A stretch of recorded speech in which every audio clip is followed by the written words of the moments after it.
సర్వాధికారియు నిరంతర స్తోత్రార్హుడు యేసుక్రీస్తు ప్రభువారి ప్రశస్త నామంలో ఉదయకాలపు వర్తమానాల కొరకు ఎదురు చూస్తున్న మీ అందరికీ ఇమాన్యుయల్ మినిస్ట్రీస్ తరపున మా శుభాభివందనాలు, హృదయపూర్వక కృతజ్ఞతలు తెలియచేస్తున్నాను.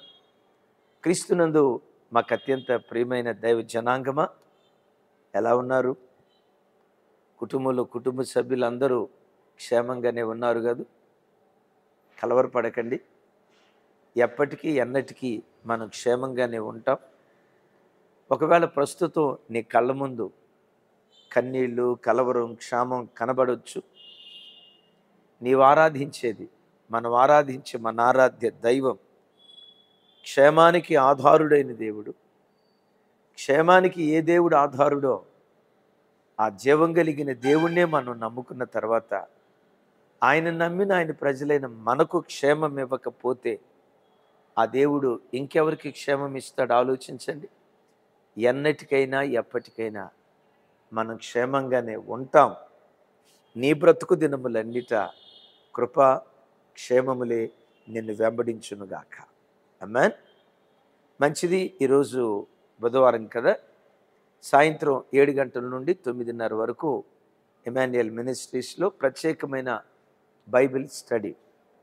అపోస్తుడైన పౌలు వారి సువార్త దండయాత్ర మీద వాగ్దానం చేసిన వాడు నమ్మదగిన వాడని, దేవుడు తనిచ్చిన మాట మార్చడు, రద్దుపరచడు.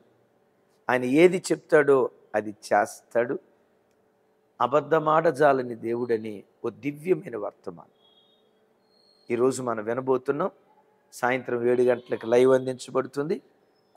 కుటుంబాలుగా పాలు పంపులు పొందండి. దైవాశీర్వాదాలు మనందరి మీద కుమ్మరించబడును గాక. మంచిది.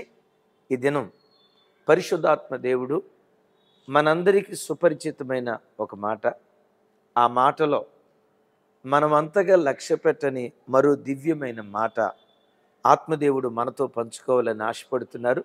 ధ్యానించుదామా? కీర్తనల గ్రంథం 118వ కీర్తన 15వ చరణం. నీతిమంతుల గుడారాలలో రక్షణను గూర్చిన ఉత్సాహ సునాదము వినబడును. ఇంతవరకు తెలుసు కదా. ఆ తర్వాత మాట రాసి ఉంటుంది అదే వచనంలో, యెహోవా దక్షిణ హస్తము సాహస కార్యములు చేయును. ఈ వాక్యం చాలాసార్లు మనం వినుంటాం. ఏది? నీతిమంతుల గుడారాలలో రక్షణను గూర్చిన ఉత్సాహ సునాదము వినబడును. అంతవరకు అందరం వింటాం. కానీ అద్భుతం ఏంటంటే ఆ నీతిమంతుల గుడారాల మీద కట్ట దేవుడు తన దక్షిణ హస్తాన్ని చాపించాడట. దైవజనమ, అసలు నీతిమంతులు ఎవరు? నీతిమంతుల గుడారాలలో ఏం వినబడాలి? అలా వినబడితే దేవుడు ఎలాంటి కార్యాలు చేస్తాడు? ఈ 3 విలువైన మాటలకు లేఖనాల్లో నుంచి ఓ దివ్యమైన ఓ క్రొత్త కోణంలో దేవుడు మనతో మాట్లాడబోతున్నారు. ఎవరు నీతిమంతులు? బైబిల్లో చూస్తాం కదా, అబ్రహాము దేవునిని నమ్మెను, అది అతనికి నీతిగా ఎంచబడింది. ఒక దుర్నీతిపరుని నీతిపరుడుగా మార్చగలిగే నీతిపరుడు దేవుని యందు అబ్రహాము విశ్వాసం ఉంచాడు. విశ్వాసాన్ని బట్టి అబ్రహాము నీతిమంతుడయ్యాడు. దైవజనమ, ఈ క్రొత్త నిబంధనలో ఎవరు నీతిమంతులయ్యా అంటే 2000 సంవత్సరాల క్రితం కపాలమని అర్థమిచ్చే గొల్గతా పర్వతం మీద యేసయ్య తన ప్రశస్తమైన రక్తాన్ని చిందించి, ఆయన పవిత్ర రక్తధారల ద్వారా దేవుడు నన్ను నీతిమంతునిగా చేశాడు అని ఎవరెవరైతే విశ్వసించి ఆయన రక్తముతో కడగబడి బాప్తిస్మం తీసుకుంటారో, బాప్తిస్మం పొందిన ప్రతి బిడ్డ నీతిపరుడై ఉన్నాడు. దేవుని వాక్యం సెలవిస్తున్నటువంటి మాట. ఆమేన్. దైవజనమా, బాప్తిస్మం తీసుకున్న ప్రతి బిడ్డకు దేవుడిచ్చే బిరుదేంటో తెలుసా? నీతిమంతుడు. ఎలా నీతిమంతులమయ్యాం?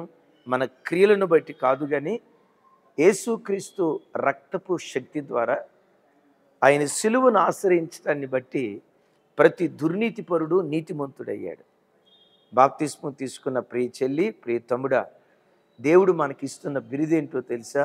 నీతిమంతులు అనే బిరుదు ప్రభు మనకిచ్చాడు. మంచిది. ఈ నీతిమంతుల గుడారాలు ఒకటి, మన దేహమే మన గుడారం, రైట్. రెండవది, మనం నివసించే ఇల్లే మన గుడారం. మన గుడారాలలో ఎప్పుడు ఏం వినబడాలి? సినిమా పాటలు కాదు, లోకపు మాటలు కాదు, సినిమా సంగీతం కాదు, లోకపు సాహిత్యం కాదు. నీతిమంతుల గుడారాలలో రక్షణను గూర్చిన ఉత్సాహ సునాదము వినబడును అని అంటాడు. ఏ సునాదం చెప్పండి? రక్షణను గూర్చిన ఉత్సాహ సునాదం. సుమి, ఉసూరు సునాదం కాదు, ఉత్సాహ సునాదం నీతిమంతుల గుడారాల్లో ఎప్పుడూ వినబడతా ఉంటుందట. దైవజనమ, మన కుటుంబాల్లో ఎప్పుడు దేవుడు మనకు అనుగ్రహించిన వాటన్నిటిలో అతి శ్రేష్టమైనది ఏదో తెలుసా? రక్షణ భాగ్యం. ఆ రక్షణే అనీతిమంతులైన మనలను నీతిపరులుగా చేసింది, అపవిత్రులైన మనలను పవిత్రులుగా మార్చింది, రైట్. భూలోక నివాసులైన మనలను పరలోకానికి చేరటానికి హక్కుదారులుగా, వారసులుగా మార్చింది మనం పొందుకున్న గొప్ప రక్షణే యేసుక్రీస్తు వారి రక్తధారలే. ఎప్పుడు మన ఇంట్లో, దేవా మాకిచ్చిన రక్షణకై స్తోత్రాలు, మాకిచ్చిన ఆత్మీయత కొరకై స్తోత్రాలని ఎప్పుడు మన కుటుంబాల్లో, మన గుడారాలలో మనం పొందుకున్న రక్షణను బట్టి ఉత్సాహ సునాదాలు చేస్తూ ప్రభు సన్నిధిలో పాడాలి, ఆరాధించాలి, ప్రార్థించాలి. అందుకని నేను ఎప్పుడు చెప్తా కదా, దైవజనమా, ప్రతి అరుణోదయపు దినం నీ కంఠధ్వని ఆకాశమందలి దేవునికి వినబడాలి. ప్రతి రాత్రి కుటుంబ సమేతంగా దైవ సన్నిధిలో కూడుకొని కుటుంబంగా కలిసి దైవ సన్నిధిలో ప్రార్థన చేయాలి. అద్భుతం తెలుసా? ఈ ప్రార్థన కూడా, అరుణోదయ ప్రార్థన కూడా, కుటుంబ ప్రార్థన కూడా, అబ్బా ప్రతిరోజు ప్రార్థన చేసుకోమంటున్నాడ్రా, ఏం చేద్దాం తప్పదు కదా అని ఉసూరుమంట. ఏం చేస్తాం, మా కర్మ. మీరు అట్లా అనుకోరులేండి కొంతమంది. ఏం చేస్తాం, తప్పదులే అని అమ్మ కోసం, నాన్న కోసం బలవంతంగా ప్రార్థనలో ముళ్ళ మీద కూర్చున్నట్టు కూర్చోవద్దు. ఉత్సాహధ్వని చేస్తా, ఉసూరు ధ్వని కాదు, ఉత్సాహధ్వని చేస్తా దైవ సన్నిధిలో హృదయమారా పాడండి. మన కుటుంబాలలో నుండి రక్షణను గూర్చిన ఉత్సాహ సునాదాలు వినబడితే మన కుటుంబాల మీదకి దేవుడు తన దక్షిణ హస్తాన్ని చాపుంచుతాడు. ఆ హస్తం ఏం చేస్తుందో తెలుసా? సాహస కార్యాలు చేయటం ప్రారంభిస్తుంది. ఆమేన్. భక్తుడైన దావీదు గారు ఉన్నాడు కదా, నిజమే.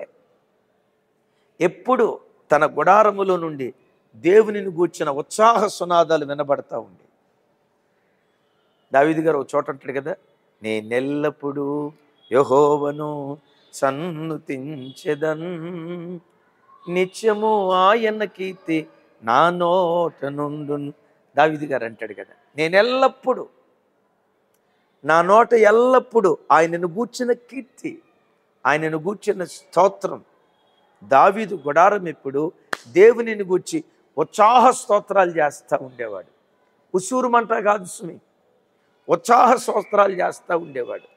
ఆ ఉత్సాహ స్తోత్రాలు ఆకాశమందలి దేవుడు ఆలకించి, దేవుడు తన హస్తాన్ని దావీదుకు తోడుగా ఉంచాడు. అంటాడు కదా, నా హస్తము దావీదుకు ఎడతెగక తోడుగా ఉంటుంది అని. ఆమేన్. నా చేతులెత్తి మిమ్మల్ని దీవిస్తున్నాను. దావీదుకు ఏ హస్తం తోడుగా ఉందో అదే దేవుని దక్షిణ హస్తం ఈ ఉదయకాలం నీ ఇంటికి తోడుగా ఉండునుగాక, నీ పిల్లలకు తోడుగా ఉండునుగాక, నీ ఇంటి వారికి తోడుగా ఉండునుగాక, మీరు చేస్తున్న ప్రతి పనికి యేసు నామములో తోడుగా ఉండునుగాక. ఆ హస్తం తోడుగా ఉంటే మన ద్వారా దేవుడు సాహస కార్యాలు జరిగిస్తాడు. నిజమే. బాలుడైన దావీదు సింహాన్ని చేల్చటం, ఎలుకబంటిని మేకపిల్లను చీల్చినట్లుగా చేల్చటం సాహసం కాదా? విక్రమక్రియ కాదా? చిన్న రాయితో గొప్ప గొలియాతును మట్టి కరిపించటం సాహసం కాదా? దావీదు బ్రతుకులో ప్రతిదీ సాహసం, సాహసం, సాహసం. ఇలాంటి సాహస కార్యాలు దావీదు ఎలా చేయగలిగాడో తెలుసా? దేవుని దక్షిణ హస్తం దావీదుకు తోడుగా ఉంది. ఆమేన్. దైవజనమా, ఆ దక్షిణ హస్తం నీకు తోడుగా ఉంటే నీ ద్వారా, నీ పిల్లల ద్వారా ఊహకు మించిన ఒక అద్భుతమైన కార్యాలు దేవుని దక్షిణ హస్తం మన ద్వారా జరిగించడం ప్రారంభిస్తుంది. యేసయ్యకి మహిమ కలుగును గాక. ఏ ఏ కుటుంబాలలో నిరంతరం దేవుని మాట, దేవుని పాట, ఆయనను గూర్చిన స్తుతి సునాదం ఏ ఇంటిలో నిరంతరం వినబడుతుందో సాహస కార్యాలు చేసే దేవుని దక్షిణ హస్తం ఆ ఇంటి మీద చాపబడుతుందట. ఆ ఇంటి వారు, ఆ ఇంటిలో ఉన్న పిల్లలు సాహస కార్యాలు చేసే సాహస వీరులుగా దేవుడు వారిని బలపరచడం ప్రారంభిస్తాడు. ఎలా వాళ్ళు సాహస కార్యాలు చేయగలుగుతారో తెలుసా? దేవుని హస్తమే వాళ్లకు నేర్పటం ప్రారంభిస్తాయి. చూడండి ఆ మాట. కీర్తనల గ్రంథం 45వ కీర్తన భక్తుడైన దావీదు గారు అంటాడు. చూడండి, 45వ కీర్తన 4వ వచన చివరి భాగం. నీ దక్షిణ హస్తము భేకరమైన వాటిని జరిగించుటకు నీకు నేర్పును. ఆమేన్. నీ దక్షిణ హస్తము భేకరమైన వాటిని జరిగించుటకు నీకు నేర్పును. సింహాన్ని చంపటం భేకరమైన కార్యం కాదా? ఎలుకబంటిని మేకపిల్లను చీల్చినట్లుగా చీల్చటం భేకరమైన కార్యం కాదా? చిన్న రాయితో గొప్ప గొలియాతును మట్టి కరిపించటం భేకరమైన కార్యం కాదా? దావీదు ఒక్కడు 200 మంది ఫిలిష్తీయులను హతమార్చటం ఏమండి, ఇవన్నీ సినిమాలో జరిగినవి కాదు, గ్రాఫిక్స్ కాదు, లేకపోతే ఏమంటారు కథలు కాదు, ఇవి రియల్ లైఫ్ స్టోరీ. ఒక్కడు 200 మందిని చెడుగుడు ఆడుకున్నాడు. భేకర కార్యం కాదా? దావీదు, ఈ భేకర కార్యం నువ్వు ఎలా చేసావు, అసలు నీకు ఎలా వచ్చింది? దావీదు అంటాడు, ఇది నాకు ఎలా వచ్చిందంటే దేవుని దక్షిణ హస్తం ఈ భేకర కార్యాలు జరిగించడం నాకు నేర్పిందయ్యా, దేవుడే నాకు నేర్పాడయ్యా. అన్నలున్నారు చూసారా, యుద్ధ భూమిలో సైనికుల దగ్గర, సీనియర్ మోస్ట్ సైనికుల దగ్గర యుద్ధాలు నేర్చుకున్నారు. దావీదు దేవుని దగ్గర నేర్చుకున్నాడు. దేవుని దక్షిణ హస్తం దావీదుకు నేర్పటం ప్రారంభించింది. యేసయ్యకి మహిమ కలుగును గాక. అందుకని ఒక చోట అంటాడు కదా, ఆయన నా చేతులకు యుద్ధాన్ని నా వ్రేళ్లకు పోరాటాన్ని నేర్పుతున్నాడు. దైవజనమా, నీ ఇల్లు ఎప్పుడు ప్రార్థించే ఇల్లైతే, ఆరాధించే ఇల్లైతే, రక్షణను కూర్చిన ఉత్సాహ సునాదం చేసే ఇల్లైతే, ప్రతిదీ దేవుడు నీకు, నీ పిల్లలకు, నీ భర్తకు, నీ భార్యకు ప్రతిదీ దేవుడు నేర్పటం ప్రారంభిస్తాడు. ఏమి నేర్పుతాడో తెలుసా? సాహస కార్యాలు ఎలా చేయాలో, భేకర కార్యాలు ఎలా చేయాలో తన హస్తాన్ని చాపి దేవుడు నేర్పటం ప్రారంభిస్తాడు. నిజమే, దావీదు యొక్క 4 అన్నలు సైనికుల దగ్గర నేర్చుకున్నారు యుద్ధం. దావీదు దేవుని దగ్గర నేర్చుకున్నాడు. సౌలు చేయలేని సాహస కార్యాలు దావీదు చేశాడు. అన్నలు చేయలేని సాహస కార్యాలు దావీదు చేశాడు. కారణం, దావీదుకు దేవుడు నేర్పాడు కనుక. ఈ వాక్యం వింటున్న దైవజనమా, నా చిన్న సాక్ష్యం చెప్తా. నేను 7వ తరగతి వరకు ఆర్డినరీ స్టూడెంట్ని. నాకు బాగా గుర్తు. నాకు 7వ తరగతిలో 296, 98 మార్కులు వచ్చాయి. జస్ట్ 2-4 మార్క్స్తో, 2-4 మార్కులతోనూ సెకండ్ క్లాస్ మిస్ అయింది. 7th క్లాస్లో నేను ఆర్డినరీ స్టూడెంట్. సరిగ్గా అప్పుడే మా తల్లిదండ్రులు రక్షణలోకి వస్తున్నారు. 8వ తరగతి 9వ తరగతికి వచ్చేసరికి మా ఇల్లు ఒక నీతిమంతుల గుడారం. నేను చాలాసార్లు చెప్తా కదా, మా నాన్న, మా అమ్మ సూర్యుడు తూర్పు దిక్కున ఉదయించడం మర్చిపోతారేమో తెలియదు, కానీ అరుణోదయపు దినం వారు లేచి ప్రార్థన చేయటం మర్చిపోలేదు. సాయంత్రం పూట భోజనం చేయటం మర్చిపోయారేమో, కానీ కుటుంబ ఆరాధన చేసుకోవటం ఏనాడు వారు మర్చిపోలేదు. ఇప్పటికీ మా తండ్రి నిండు వృద్ధాప్యానికి వచ్చారు. ఎప్పుడైనా నేను ఫోన్ చేస్తే కొన్ని సందర్భాల్లో ఫోన్ లిఫ్ట్ చేయడు. అన్నా ఏంటి లిఫ్ట్ చేయలేదు ఫోను అంటే, ప్రార్థనలో ఉన్నానయ్యా, ప్రార్థన చేసుకుంటున్నానయ్యా. దేవుని కృప. భోజనం చేయని రోజు ఉందేమో కానీ ప్రార్థన చేయని రోజు లేదు. అలా ఇంట్లో ఎప్పుడు ప్రార్థనలు ప్రతి దినం జరగటాన్ని బట్టి జరిగిన అద్భుతం ఏంటో తెలుసా?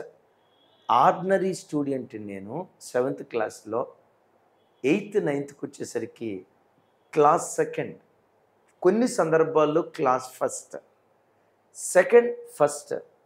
10th క్లాస్ మా స్కూల్, నేను స్కూల్ సెకండ్. ఆ రోజుల్లో 436 మార్కులు వచ్చాయి. 298 ఎక్కడ, 296 ఎక్కడ, 436 ఎక్కడ? చూడండి, ఒకేసారి డిస్టింక్షన్ స్టూడెంట్ని అయ్యాను. కారణం ఏంటో చెప్పమంటారా? ఇంట్లో ఎప్పుడు ప్రార్థనలు జరుగుతూ ఉండేవి. ఏ ఇంటిలో ప్రార్థనలు జరుగుతాయో సాహస కార్యాలు చేసే దేవుని దక్షిణ హస్తం ఆ ఇంటి మీద అలా చాపబడుతుంది, ఆ వ్యక్తుల మీద అలా చాపబడుతుంది. ఈరోజు వాక్యం వింటున్న దైవజనమ, నీ ఇంటి మీద దేవుని దక్షిణ హస్తం చాపబడును గాక. ఆమేన్. ఆయన హస్తం చాపబడిన కుటుంబాలు, వ్యక్తులు సాహస కార్యాలు చేయటానికి దేవుడు కృప చూపిస్తారు. మీలో చాలామంది చూసుంటారు. ఆ మధ్య వెస్టిండీస్ జట్టు world cup T20 final, T20 world cup గెలుచుకుంది సామి నాయకత్వంలో, కెప్టెన్ సామి. అయితే వెస్టిండీస్ పసికోనగా అడుగుపెట్టింది. అప్పుడు వెస్టిండీస్ గెలుస్తుందని ఎవరూ అనుకోలే. కానీ అద్భుతం, T20 మ్యాచ్లో వరల్డ్ కప్ గెలుచుకున్నారు. అప్పుడు ఆ కెప్టెన్ చెప్తూ ఏమన్నాడో తెలుసా? ఈ ఆటగాళ్ళలో 2 ప్రార్థనా పరులు ఉన్నారు. వాళ్ళు నిరంతరం చేసిన ప్రార్థనే మేము ఈ సాహస కార్యం చేయటానికి కారణమైంది. మా వెస్టిండీస్ జట్టు ఆర్థికంగా చితికిపోయింది, మేము గెలుస్తామని ఎవ్వడూ అనుకోలేదు. కానీ మేము గెలవటానికి కారణం ఏంటంటే నిరంతరము ప్రార్థన చేసే 2 వ్యక్తులు మా జట్టులో ఉన్నారు. ప్రార్థన అక్కడ జరగటాన్ని బట్టి సాహస కార్యాలు చేసే దేవుని దక్షిణ హస్తం మా మీద చాపబడింది. మేము ఈ అద్భుతాన్ని పొందుకోగలిగాం. నా చేతులెత్తి మిమ్మల్ని ఆశీర్వదిస్తున్నాను. సాహస కార్యాలు చేసే దేవుని దక్షిణ హస్తం నీ పిల్లలకు తోడుగా ఉండునుగాక, నీ సంఘానికి తోడుగా ఉండునుగాక, నీ భర్తకు తోడుగా ఉండునుగాక, నీ భార్యకు తోడుగా ఉండునుగాక, నీ ఇంటిలో ఉన్న ప్రతి బిడ్డకు సాహస కార్యాలు చేసే దక్షిణ హస్తం తోడుగా ఉండునుగాక. తోడుగా ఉండాలంటే మన గుడారాలలో నుండి ఎప్పుడు రక్షణను గూర్చిన ఉత్సాహ సునాదాలు వినబడుతూ ఉండాలి, వినబడుతూ ఉండాలి. మన ప్రార్థన పరమందలి దేవునికి మన కంఠధ్వని వినబడునుగాక. ఆమేన్. రేపు దేవుని దక్షిణ హస్తం మనకు తోడుగా ఉంటే ఏం జరిగిందో మరొక విలువైన విషయం మీతో పంచుకుంటాను. ప్రార్థన. దేవుని దక్షిణ హస్తం మా ఇంటికి తోడుగా ఉండాలి. ఆశపడిన ప్రతి బిడ్డ కళ్ళు మూసుకోనండి. ప్రార్థన. సర్వశక్తి గల తండ్రి, సాహస కార్యాలు చేసే మీ దక్షిణ హస్తం ప్రార్థనలో ఏకీభవిస్తున్న ప్రతి బిడ్డకు తోడుగా ఉండునుగాక, ప్రతి ఇంటి వారికి తోడుగా ఉండునుగాక. యేసు నామం పేరిట ఈ కుటుంబీకులకు, యేసు నామం పేరిట మీ దక్షిణ హస్తాన్ని తోడుగా ఉండ చేసి మానవ శక్తికి అతీతమైన భీకర కార్యాలు ఈ బిడ్డల ద్వారా మీరు జరిగించుదురుగాక. సమస్త ఘనత మహిమ ప్రభావాలు మీకు ఆరోపిస్తూ ప్రతి ఇంటిలో నిరంతరము ప్రార్థనలు జరగాలి. అరుణోదయపు ఆరాధన, కుటుంబ ప్రార్థన మానక జరుగునట్లుగా కృప చూపండి. సమస్త ఘనతలు మీకు ఆరోపిస్తూ యేసు నామం పేరిట ప్రార్థించి పొంది ఉన్నాను తండ్రి. ఆమేన్. తండ్రి అయిన దేవుని ప్రేమ, కుమారుడైన యేసుక్రీస్తు వారి దివ్య కృప, పరిశుద్ధాత్మ దేవుని సహవాసం మనకు సకల పరిశుద్ధులకు సదా తోడయుండి నడిపించునుగాక. ఆమేన్. Thank you.